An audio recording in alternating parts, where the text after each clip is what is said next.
Hello friends, आपका स्वागत है सिविलियन क्लासेस में। तो आज हम चर्चा करेंगे सॉलिड ज्योमेट्री, जो कि बीसीसीएल एलई का सबसे इम्पोर्टेंट टॉपिक है। ठीक है ना। क्या बोले, आज हम डिस्कस करेंगे सॉलिड ज्योमेट्री के बारे में, जो कि बीसीसीएल का सबसे इम्पोर्टेंट टॉपिक है मैथमेटिक्स का। ठीक है ना। और इससे सबसे ज़्यादा मार्क्स आने का संभावना होता है। करीब करीब 10 क्वेश्चन आता है। जैसे टोटल मैथ में आपका 50 क्वेश्चन आता है, जिसमें से आपका 10 क्वेश्चन सिर्फ सॉलिड ज्योमेट्री का होता है और बहुत ही आसान होता है। आप सारे के सारे क्वेश्चन को आप क्या कर सकते हैं, बना सकते हैं, वो भी करेक्ट बना सकते हैं। बट थोड़ा सा क्या होगा, इसको डीपली पढ़ना होता है ना। तो प्यारे बच्चों, हम आज डिस्कस करेंगे सॉलिड ज्योमेट्री के बारे में। तो ये जो ऐसा टॉपिक है प्यारे बच्चों, जो बहुत सारे टीचर पढ़ाते नहीं है। मतलब बीसीसी लेटरल एंट्री में भी सबसे ज़्यादा इंपॉर्टेंट टॉपिक है, बट इसको पढ़ाया नहीं जाता है। ठीक है ना। क्योंकि बहुत बच्चों को लगता है कि ये पेचीदा होगा, या टीचर को भी पढ़ाने में थोड़ा सा मुश्किलें आती है। बट यहाँ पर हम देखते हैं प्यारे बच्चों, बहुत ही इजी वे में आपको हम सारा सॉलिड ज्योमेट्री, मतलब बेसिक से एडवांस लेवल तक आपको हम कवर करवा देंगे, ताकि आपका बीसीएसई एग्जाम में जितना भी क्वेश्चन आपका सॉलिड ज्योमेट्री से आएगा, वो आप कंफर्म, आप 100% एक्यूरेसी के साथ आप वहाँ पे टिक कर सकते हैं। तो चलिए प्यारे बच्चों, अब हम स्टार्ट करते हैं सॉलिड ज्योमेट्री। चलिए, तो सबसे पहले सॉलिड ज्योमेट्री को पढ़ने के लिए सबसे पहले कोऑर्डिनेट को दिखाना बहुत जरूरी है। तो प्यारे बच्चों, मान लेते हैं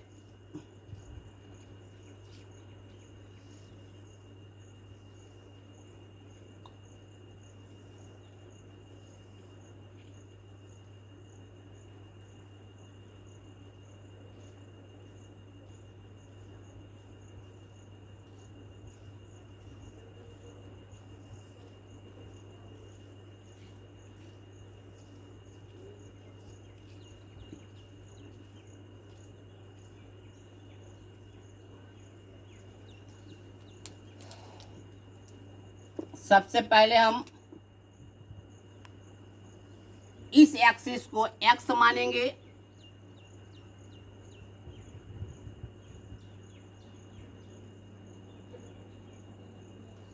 इस एक्सिस को वाई मानेंगे, और इस एक्सिस को हम जेड मानेंगे। बात समझ में आया? बात समझ में आ रहा है प्यारे बच्चों? इस एक्सिस को एक्स, वाई और जेड मान रहे हैं। तो प्यारे बच्चों, इस पॉइंट को बताइएगा, ये पॉइंट कौन सा है। ये जो अगर हम मान लेते हैं ये पॉइंट पी है, तो इस पॉइंट का आप बता सकते हैं कि क्या है। देखिए प्यारे बच्चों, ये पॉइंट हम मानते हैं x by Z. X by Z का मतलब आपका क्या होता है प्यारे बच्चों? एक्स बाई जेड का मतलब होता है, अगर एक्स बाई जेड कोऑर्डिनेट के पास आपको अगर पहुंचना है, तो एक्स डायरेक्शन में पहले एक्स डिस्टेंस ट्रेवल कीजिए, फिर आप एक्स डिस्टेंस पहुंच गए। क्या बोले, ये आपका ओरिजिन है, ये आपका ओरिजिन है 0 0 0। अगर आप एक्स बाई जेड पॉइंट पर पहुंचना चाहते हैं, तो सबसे पहले आप एक्स एक्सिस पर एक्स डिस्टेंस चलिए, फिर बाई एक्सिस पे बाई डिस्टेंस चलिए, और फिर जेड डिस्टेंस आपको जेड डायरेक्शन में चलना है। पहले एक्स डिस्टेंस एक्स एक्सिस पर, फिर बाई डिस्टेंस आपका बाई एक्सिस पर, और जेड डिस्टेंस आपको जेड एक्सिस पे, जो कि इस डायरेक्शन में है। आपको जेड डिस्टेंस आपको जेड डायरेक्शन में चलना होगा, तब जाकर आप पहुंचिएगा पी पॉइंट पर, जिसका कि कोऑर्डिनेट है एक्स बाई जेड। इतना बात समझ में आ रहा है? रियलाइज कर पा रहे हैं कि हम पी पॉइंट पे कैसे पहुंचे? पहले एक्स एक्सिस पर एक्स डिस्टेंस ट्रेवल कीजिए, फिर उसके बाद जहां एक्स पर पहुंच गए, फिर उसी पॉइंट से आप कहाँ बाई डिस्टेंस ट्रेवल कीजिए बाई डायरेक्शन में, फिर आप जेड डिस्टेंस ट्रेवल कीजिए जेड डायरेक्शन में, तब जाकर आप पहुंचिएगा पॉइंट पी के पास, जिसका कि कोऑर्डिनेट है पी एक्स बाई जेड। चलिए प्यारे बच्चों, कुछ इंपॉर्टेंट फॉर्मूले के तरफ हम चलते हैं। मान लीजिए हमारे पास दो पॉइंट है पी और क्यू। अगर पी एंड क्यू का कोऑर्डिनेट हमको पता है, पी एंड क्यू का कोऑर्डिनेट मान लीजिए हमको पता है प्यारे बच्चों, पी का coordinate x1 y1 and z1 है, x1 y1 और z1, जबकि q का coordinate x2 y2 and z2 है। तो अगर हम पी क्यू का डिस्टेंस निकालना चाहते हैं, तो बहुत ही आसानी से निकाल सकते हैं। पी क्यू बराबर हो जाएगा under root x2 minus x1 का whole square plus y2 minus y1 का whole square plus Z2 minus Z1 का होल स्क्वायर। ठीक है प्यारे बच्चों, ये हम मैग्नीट्यूड निकाल दिए किसका? पी क्यू डिस्टेंस निकाल दिए। क्या निकाल दिए? पी क्यू डिस्टेंस निकाले। हम क्या बोले प्यारे बच्चों, अगर आपके पास 2 पॉइंट मौजूद है, 2 पॉइंट गिवन है जिसका कि कोऑर्डिनेट है x1/1 z1, x2/2 z2, तो आप क्या निकाल सकते हैं? पी क्यू के बीच के डिस्टेंस को निकाल सकते हैं। तो डिस्टेंस निकालने का फॉर्मूला क्या है? x2 - x1 का whole square plus y2 - y1 का whole square plus z2 - z1 का होल स्क्वायर। आप क्या कीजिए, ये आपका हो गया पी क्यू डिस्टेंस। चलिए प्यारे बच्चों, अगर ये पी क्यू डिस्टेंस को आप समझ गए हैं तो आप बताइए पी ए डिस्टेंस, मतलब अगर हम इस पॉइंट को अगर हम ए मान ले और इस पॉइंट को अगर हम बी मान ले और इस पॉइंट को अगर हम सी मान ले, तो बताइए कौन कौन बता पाएंगे पी ए डिस्टेंस? एक बार आप अपना दिमाग लगाकर बताइए कि क्या होगा।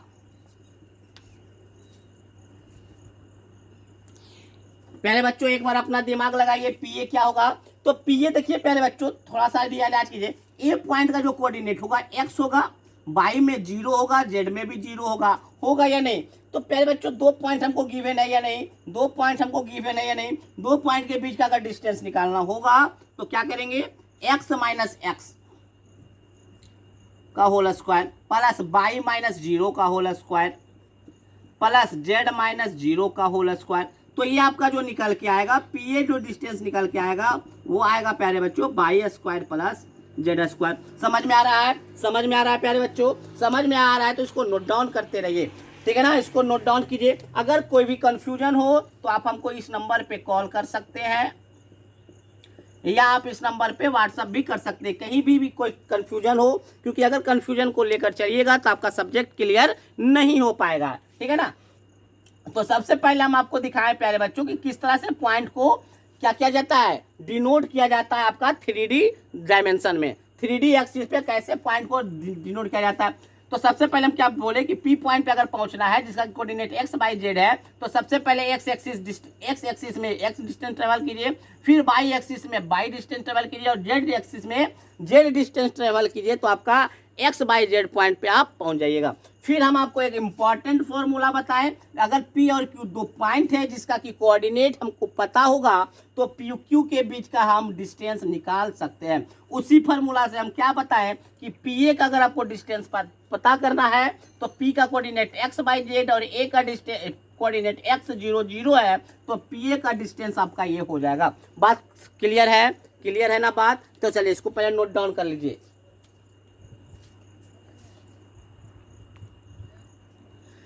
चलिए प्यारे बच्चों अब हम सेक्शन फॉर्मूला देखते हैं। सेक्शन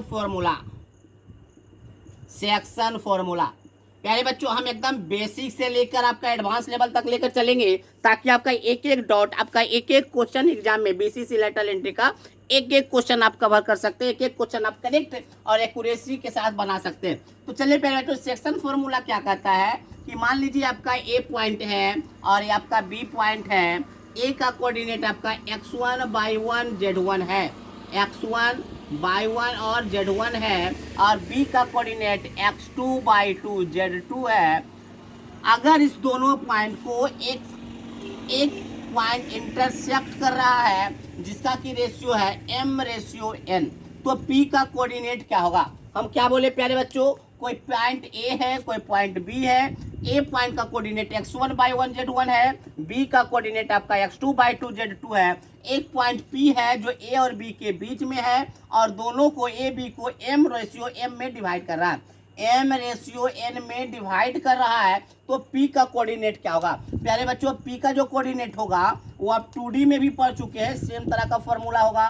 तो देखिए क्या करना है, m × x2 plus n × x1 बटे m प्लस n, फिर m × y2 plus n × y1 बटे m प्लस n।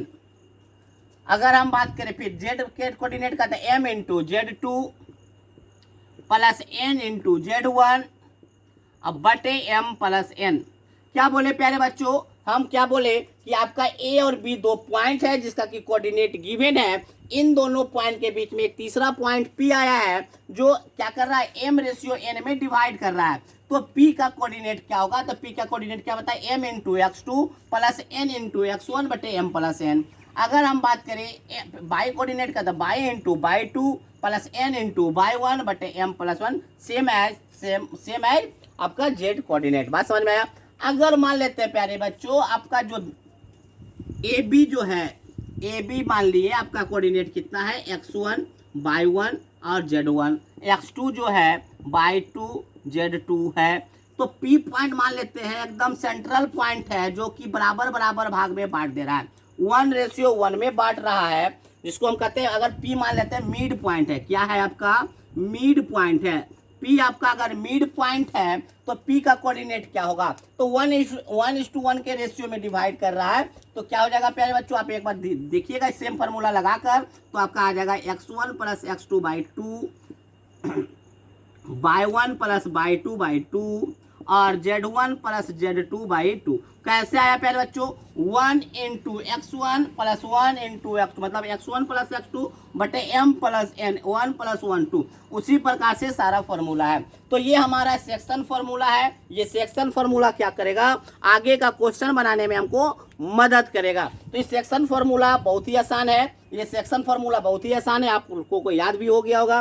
तो चलिए अब हम चलते हैं कि किसी भी ट्रायंगल का सेंट्रॉइड कैसे निकालते हैं, किसी भी ट्रायंगल का सेंट्रॉइड कैसे निकालते हैं, 3D कोऑर्डिनेट होगा तो, ठीक है ना। तो चलिए इसको पहले नोट डाउन कीजिए, हम आगे चलते हैं।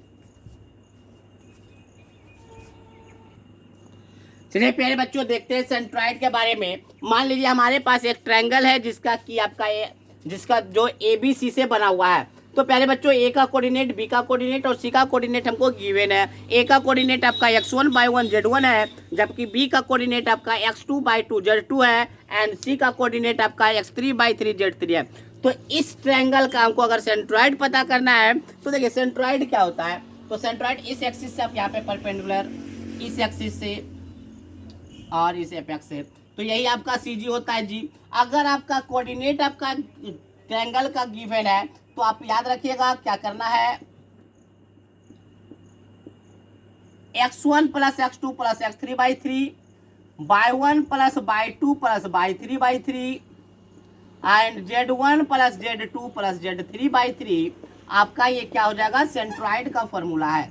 किसका फॉर्मूला है, सेंट्रॉइड का फॉर्मूला है। इस सेंट्रॉइड के फॉर्मूले को आप क्या करना है, आपको याद रखना है, ठीक है ना। इसके मदद से भी हम क्वेश्चन को सोल्व करेंगे। और ये नहीं तो कभी कभी डायरेक्ट भी आ जाता है, किसी ट्रायंगल का क्या दे देगा, वर्टिसेस दे देगा और उसका सेंट्रॉइड पूछेगा, तो आप इस फॉर्मूला से आप सेंट्रॉइड निकाल सकते हैं, ठीक है ना। अब इसके मदद से हम एक क्वेश्चन देखते हैं कैसे क्वेश्चन को सोल्व करेंगे। तो पहले आप इसको नोट डाउन कर लीजिए।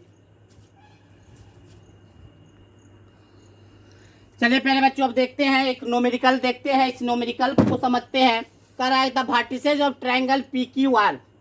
एक ट्रायंगल का जो वर्टिसेस है PQR है, जिसका कि आपका कोऑर्डिनेट दिया हुआ है 1 2 3 0 4 1 -1 1 3 -1 1 3 रिस्पेक्टिवली।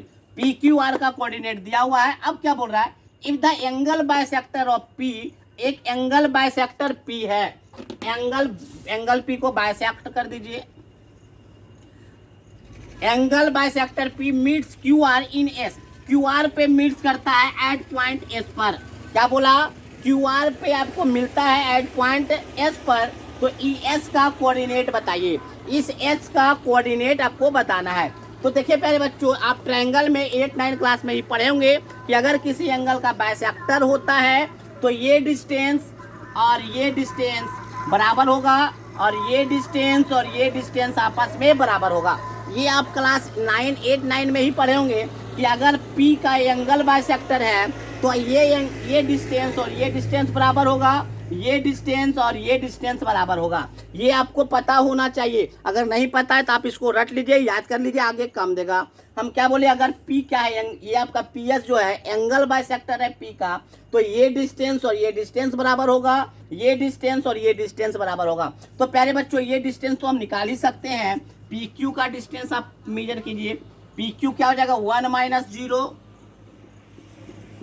प्लस 2 - 4 प्लस 3 - 1 का होल स्क्वायर। तो देखिए प्यारे बच्चों ये क्या निकल गया, 1 4 4। इसका मतलब PQ का डिस्टेंस हो गया 3। अगर PQ आपका 3 है तो ये भी आपका क्या होगा, 3। अब हम देखते हैं ये डिस्टेंस निकालकर PR क्या हो जाएगा, 1 माइनस वन, 1 माइनस वन मतलब +1 हो जाएगा, plus 2 minus one plus 3 minus 3। तो इस पर एक बार देखिए प्यारे बच्चों, एक सेकेंड, यहाँ पे जो कोऑर्डिनेट है वो थोड़ा सा गलत लिखा गया है। आर का जो कोऑर्डिनेट है -1 -3, -1 -3 है, इसको सुधार दीजिएगा। तो ये क्या हो जाएगा, दोनों ही प्लस में हो जाएगा, प्लस प्लस। तो ये देखिए क्या हो जाएगा, 2 का 4, 3 का 9 और 3 छो 36। तो ये आपका आ गया 36 4 40 9 49, मतलब ये आपका आ गया 7, है ना। ये आपका PR डिस्टेंस आ गया 7। तो प्यारे बच्चों PR अगर 7 है तो आपका SR भी क्या होगा, 7, क्योंकि एंगल बाइसेक्टर का रूल लगा रहे हैं। तो प्यारे बच्चों अगर आप देख रहे हैं ये सेक्शन फॉर्मूला लगा सकते हैं क्या, आपका 2 पॉइंट पता है Q और R, जो कि 3:7 में डिवाइड कर रहा है। आपका 2 पॉइंट है Q और R, और इसको क्या कर रहा है, S पॉइंट जो है 3:7 में डिवाइड कर रहा है। तो हम S का कोऑर्डिनेट निकाल सकते हैं। तो पहले आप इसको नोट डाउन कर लीजिए, हम इसको मिटा रहे हैं।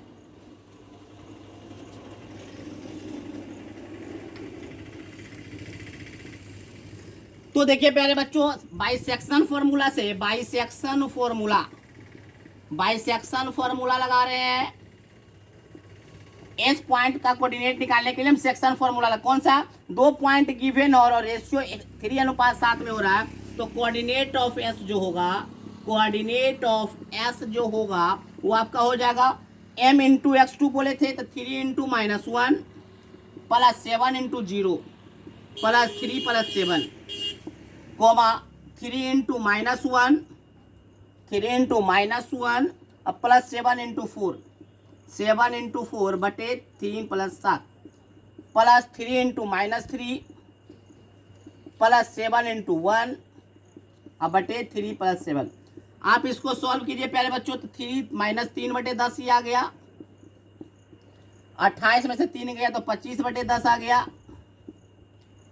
7 में तो -2 बटे 10 आ गया, है ना। इसका कोऑर्डिनेट आप मिला लीजिए, सही है।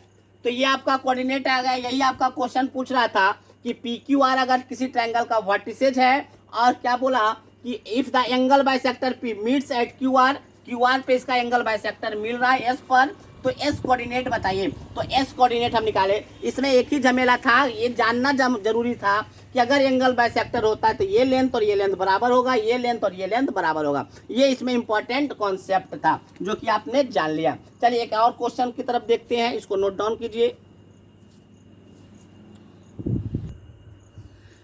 चलिए प्यारे बच्चों एक और क्वेश्चन देखते हैं। आप बोर्ड की तरफ एक क्वेश्चन देखिए, क्या लिखा हुआ है, if A and B are foot of perpendicular from 374 on XY plane and YZ plane respectively, then find the length of AB।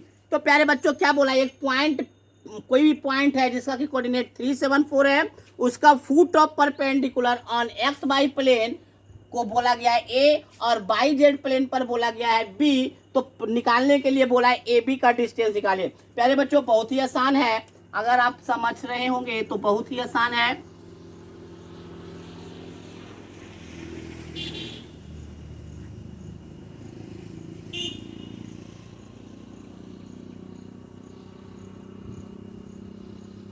देखिए प्यारे बच्चों कैसे इसको सॉल्व करते हैं। मान लीजिए प्यारे बच्चों ये आपका x एक्सिस है, ये आपका y एक्सिस है और ये आपका z एक्सिस है ना।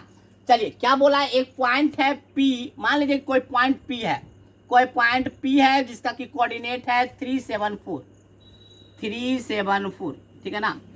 कोई पॉइंट P है, P को हम डिनोट कर सकते हैं प्यारे बच्चों, P पॉइंट जो क्या होगा, बाहर निकला हुआ होगा, P पॉइंट है 374। चलिए कैसे निकाले 374, पहले 3 गए x की तरफ, y की तरफ 7 गए और z की तरफ 4 आ गए, तो आपका पॉइंट हो गया 374। अब क्या बोला, इस 374 का जो पॉइंट है इसका foot of perpendicular on XY plane पर A है। तो प्यारे बच्चों आप एक बार थोड़ा इमेजिन करने का कोशिश कीजिए, इसका foot of perpendicular and XY plane पर, पहले ये बताइए XY प्लेन क्या होगा, XY प्लेन। तो देखिए तो हम जो बना रहे हैं क्या वही XY प्लेन है, XY प्लेन देखिए हम बना रहे हैं। देखिए X है, ये Y है, तो यही आपका है XY प्लेन। ये है आपका एक्स वाई प्लेन। तो ये प्यारे बच्चों एक्स वाई प्लेन है, तो इस पी पॉइंट का फुट ऑफ परपेंडिकुलर, तो प्यारे बच्चों ये तो थोड़ा सा टिल्ट दिखा रहे ना, ये तो ऐसे होगा ना, ये बक्सा तो ऐसे होगा ना, तो इसका फुट ऑफ परपेंडिकुलर क्या ये होगा एक्स वाई प्लेन पर, ये होगा क्या बताइए, इसका पी का foot of perpendicular and on x y plane पर, एक्स वाई प्लेन यही है आपका एक्स वाई प्लेन जो आप बोर्ड देख रहे हैं, तो पी पॉइंट का एक्स वाई प्लेन पर जो फुट ऑफ परपेंडिकुलर होगा ए। तो हम क्या किए, पी पॉइंट से जेड डिस्टेंस पीछे चले गए, पी पॉइंट से जेड डिस्टेंस पीछे चले गए, तो प्यारे बच्चों इसका जो कोऑर्डिनेट होगा, इसका जो कोऑर्डिनेट होगा ए पॉइंट का वो हो जाएगा 370। क्यों कि जो 4 मीटर जो आए थे, मतलब 4 यूनिट जो पी के तरफ आए थे, जेड की तरफ आए थे पी पर आने के लिए, वो फिर हम क्या कर लिए पीछे चले गए, मतलब उसका फुट ऑफ परपेंडिकुलर ए है जो 4 यूनिट पीछे चला गया, तो इसका क्या हो जाएगा 370। तो ए का जो कोऑर्डिनेट होगा 370 होगा। चलिए बी का अगर बात करें तो बाई जेड प्लेन क्या होगा, तो देखिए पहले बच्चों ये है आपका, ये बाई है ये जेड है, तो बाई जेड प्लेन ये होगा, ये आपका बाई जेड प्लेन होगा। तो पी पॉइंट का बाई जेड प्लेन पे फुट ऑफ परपेंडिकुलर क्या ये पॉइंट होगा, क्या ये पॉइंट होगा बी पॉइंट। अगर आप ध्यान से देखिएगा तो आपको समझ में आ जाएगा प्यारे बच्चों कि फुट ऑफ परपेंडिकुलर आपका कौन सा है, बी है। बाई जेड प्लेन ये है ना, तो यहाँ से क्या किया लंबवत डाल दिया, बाई पी पॉइंट से लंबवत डाल दिया कहाँ पे बाई जेड प्लेन पे, तो आप बी पे मिल गया। तो बी पॉइंट पे आप कैसे गए, आप सोचिए तो 374, पहले आप एक्स पे गए थे, फिर बाई पे, फिर जेड पे। अब देखिए एस पॉइंट पे फिर आप रिकवर करके पीछे चले गए, जितना डिस्टेंस आप एस पे चले थे उतना ही पीछे चले गए हैं, तो आपका बी जो पॉइंट होगा एक्चुअली होगा 074, होगा या नहीं। आप एक बार थिंक करके देखिएगा, सोच कर देखिएगा, तो आपको ये बात समझ में आएगा कि पीछे चला गया है, पहले हम आगे बढ़े थे एक्सीलरेशन, फिर पीछे चले गए हैं। तो अब देखिए हमको ए और बी पॉइंट आपको पता है, तो ए बी का डिस्टेंस भी हमको पता चल जाएगा। कैसे पता चलेगा, तो x2 माइनस x1 मतलब 3 माइनस 0 का होल स्क्वायर प्लस 7 माइनस 7 का होल स्क्वायर प्लस 0 माइनस 4 का होल स्क्वायर। तो आप इसको निकालिएगा तो 9 + 16 25 5 यूनिट इसका आंसर आ जाएगा। तो ए बी का यूनिट होगा 5 यूनिट। पहले बच्चों थोड़ा सा थिंक करने का चीज़ है, इसको थिंक कीजिएगा तो आपको समझ में आ जाएगा, बेहतरीन तरीके से समझ में आएगा। चलिए इसको नोट डाउन कीजिए, नहीं समझ में आ रहा होगा तो आप कॉल कर सकते हैं, ठीक है ना इसको, ठीक है। चलिए अब हम आगे चलते हैं, आगे हम कुछ नए कॉन्सेप्ट की तरफ चलते हैं। तो प्यारे बच्चों हम बार बार कह रहे हैं कि हम जो धांसू तरीके से इसको पढ़ेंगे, हम सॉलिड ज्योमेट्री को इतने बेहतरीन तरीके से पढ़ेंगे कि बेसिक से लेकर एडवांस लेवल तक हम लोग पहुंच जाएंगे, ताकि बीसीसी लेटरल एंट्री में एक एक क्वेश्चन को हम सॉल्व कर सकते हैं, क्योंकि बहुत इंपॉर्टेंट है आपका सॉलिड ज्योमेट्री, बहुत जगह इसको पढ़ाया भी नहीं जाता है। तो हमने आप इसको स्टार्ट किया है, तो चलिए प्यारे बच्चों हम इसको क्या करेंगे, बेहतरीन ढंग से पढ़ेंगे और एक एक क्वेश्चन को सॉल्व कर लेंगे। तो चलिए हम अब आगे के कॉन्सेप्ट पर चलते हैं। तो आगे जो हम पढ़ेंगे प्यारे बच्चों, हम पढ़ेंगे डायरेक्शन कोसाइन के बारे में, कि ये डायरेक्शन कोसाइन होता क्या है, उसके बारे में हम चर्चा करते हैं।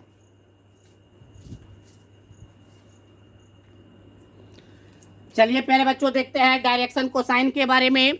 तो देखिए मान लेते हैं कोई पॉइंट P है जिसका कि कोऑर्डिनेट x/z है, एक कोई पॉइंट P है जिसका कि कोऑर्डिनेट x/z है, तो O कोऑर्डिनेट से मिलाते हैं तो क्या हो जाएगा, लाइन OP हो जाएगा। क्या हो जाएगा, ये लाइन OP है ना, लाइन OP है। तो अगर कोई भी लाइन x एक्सिस के साथ एंगल अगर अल्फा बना रहा है, हम मान लेते हैं ये जो लाइन है वो x एक्सिस के साथ एंगल अल्फा बना रहा है, बाई एक्सिस के साथ एंगल बीटा बना रहा है और जेड एक्सिस के साथ एंगल गामा बना रहा है, तो कॉस अल्फा, कॉस बीटा और कॉस गामा क्या कहलाता है, डायरेक्शन कोसाइन कहलाता है। हम क्या बोले प्यारे बच्चों कि अगर कोई लाइन OP हमको गिवन है, अगर कोई लाइन OP हमको गिवन है और वो जो लाइन है x एक्सिस के साथ अल्फा एंगल, बाई एक्सिस के साथ बीटा एंगल और जेड एक्सिस के साथ गामा एंगल बना रहा है, तो कॉस अल्फा उसका कोसाइन, एंगल का कोसाइन, कोसाइन करने मतलब कॉस, तो cos alpha, cos beta and cos gamma जो होगा वो आपका क्या कहलाएगा, डायरेक्शन कोसाइन कहलाएगा। और जनरली डिनोट करने का जो तरीका है वो कॉस अल्फा को L से डिनोट करते हैं, कॉस बीटा को M से डिनोट करते हैं और कॉस गामा को N से डिनोट करते हैं। तो LMN क्या कहलाता है, डायरेक्शन कोसाइन कहलाता है। तो प्यारे बच्चों डायरेक्शन कोसाइन पढ़ते क्यों है, तो जिस तरह से 2D डायमेंशन में स्लोप इंपॉर्टेंट होता था, किसी भी लाइन का स्लोप इंपॉर्टेंट होता था, उसी प्रकार से यहाँ पर जो है डायरेक्शन कोसाइन इंपॉर्टेंट होता है। विदाउट डायरेक्शन कोसाइन हम आगे बढ़ नहीं सकते हैं। तो हम क्या बोले, कोई भी लाइन ओपी है जो कि x axis by Z axis और जेड एक्सिस के साथ alpha beta and gamma angle बना रहा है, तो cos alpha cos beta and cos gamma जो होगा वो क्या कहलाएगा, डायरेक्शन कोसाइन कहलाएगा। ठीक है ना, जिसको हम एल एम एन से भी डिनोट करते हैं। ठीक है, तो देखिए प्यारे बच्चों क्या लिखे, let alpha beta gamma with the angle with a directed line makes with the positive direction of x by z respectively, then cos alpha cos beta and cos gamma are called direction cosine and it is usually denoted by l m n. इसको note कीजिए प्यारे बच्चों, ये आपको समझ में आया होगा कि जो कोई भी लाइन ओपी है जो x axis y axis z axis के साथ अल्फा बीटा गामा एंगल बना रहा है, तो उसका जो कोसाइन होगा, उस एंगल का जो कोसाइन होगा वो डायरेक्शन कोसाइन कहलाएगा। और प्यारे बच्चों ये आप मत समझिएगा कि ये 90 डिग्री है, alpha plus beta equal to 90 degree, ऐसा नहीं समझिएगा प्यारे बच्चों, क्योंकि लाइन ओपी जो है, जो लाइन ओपी है वो क्या है, एक्स वाई प्लेन से बाहर है। ये ऐसा नहीं है, अल्फा प्लस बीटा बराबर 90 डिग्री है। अगर इसको समझना है तो हमारे पास तो अभी क्यू है नहीं, तो हम क्या करते हैं, एक ईटा से समझाने का कोशिश करते हैं। मान लीजिए प्यारे बच्चों, ये आपका जो है, ये आप इधर से इधर देखिए, ये आपका एक्स एक्सिस है, ये आपका वाई एक्सिस है और ये आपका जेड एक्सिस है। X axis y axis z axis, समझ में आ रहा है, एक्स एक्सिस वाई एक्सिस और जेड एक्सिस। तो पी पॉइंट कहाँ, यहाँ पर है, पी पॉइंट यहाँ है। देखिए पी पॉइंट अगर यहाँ पर है तो ये आपका जेड हो गया, ये आपका वाई हो गया, ये आपका जेड है। तो पी पॉइंट क्या है, यहाँ ओ है, यहाँ ओ है, ये पॉइंट ये ओ है, तो ये पॉइंट पी है, ये पॉइंट ओ है, तो ये पॉइंट पी है। तो कभी भी आप अल्फा प्लस बीटा को आप, क्योंकि प्लेन में नहीं है ना, प्लेन का मतलब 2 डायमेंशनल तो है ना, ये 3 डायमेंशनल है। पॉइंट ओ यहाँ है तो पॉइंट पी आपका यहाँ पर है, जो कि प्लेन से बाहर है। तो अल्फा प्लस बीटा 90 डिग्री नहीं समझिएगा। बात समझ में आया? तो चलिए इसको आप नोट डाउन कीजिए। चलिए प्यारे बच्चों, अब हम देखते हैं एक इंपॉर्टेंट फॉर्मूला। आप याद रखिएगा प्यारे बच्चों, l square plus m square plus n square जो होता है 1 के बराबर होगा। एल स्क्वायर कहने का मतलब है cos square alpha plus cos square beta plus cos square gamma, आपका क्या हो जाएगा, 1 होगा। मतलब स्क्वायर ऑफ डायरेक्शन कोसाइन का समेशन जो होता है वो 1 के बराबर होता है। इसको हम प्रूफ भी कर सकते हैं, बहुत ही आसान है सर इसका प्रूफ। तो देखिए इसका प्रूफ क्या कर सकते हैं, देखिए अगर हम प्रोजेक्शन, चलिए प्रूफ करने का कोई ज़रूरत है नहीं, तो प्रूफ करने का कोई, आप याद रखिएगा डायरेक्शन कोसाइन का ऐसे भी हमको क्या करना है, ऑब्जेक्टिव क्लिक करना है। तो ऑब्जेक्टिव आपको इस पॉइंट पे तो बन ही जाना है। तो हम क्या करेंगे प्यारे बच्चों, डायरेक्शन कोसाइन का स्क्वायर का जो समेशन होगा वो 1 के बराबर होता है, ये आपको याद रखना होगा। ठीक है ना, इसको प्रूफ भी बहुत आसानी है, देखिए प्रूफ कर ही देते हैं। चलिए प्रूफ इसका देखिए, मान लीजिए कोई पॉइंट पी है, कोई पॉइंट पी है, तो ये देखिए इसका प्रोजेक्शन जो होगा एक्स एक्सिस पे, पहले ओपी डिस्टेंस निकाल लीजिए। ओ क्या है, 0 0 0। ओपी डिस्टेंस क्या हो जाएगा प्यारे बच्चों, ओपी देखिए तो होगा क्या, x माइनस 0 बाई माइनस 0 का whole square, x square plus Y square plus Z square. होगा या नहीं, होगा या नहीं, ओपी का distance x square plus Y square plus Z square का अंडर रूट होगा या नहीं। प्यारे बच्चों इस डिस्टेंस को ओपी को मान लेते हैं आर, क्या मान लिया इसको, आर, क्या मान लिए, आर। तो प्यारे बच्चों ओपी का प्रोजेक्शन एक्स एक्सिस पर क्या होगा, तो आप पढ़े होंगे ओपी का प्रोजेक्शन एक्स एक्सिस पर आर कॉस अल्फा होगा, क्योंकि एंगल कितना बना हुआ, अल्फा बना हुआ है। तो r cos alpha x axis पर क्या होगा, प्रोजेक्शन होगा। तो आर कॉस अल्फा, तो प्यारे बच्चों आर कॉस अल्फा क्या होगा, एक्स के बराबर ही तो होगा, प्रोजेक्शन जो होगा वो एक्स के बराबर होगा। R cos alpha, alpha angle है तो आर कॉस अल्फा एक्स के बराबर होगा।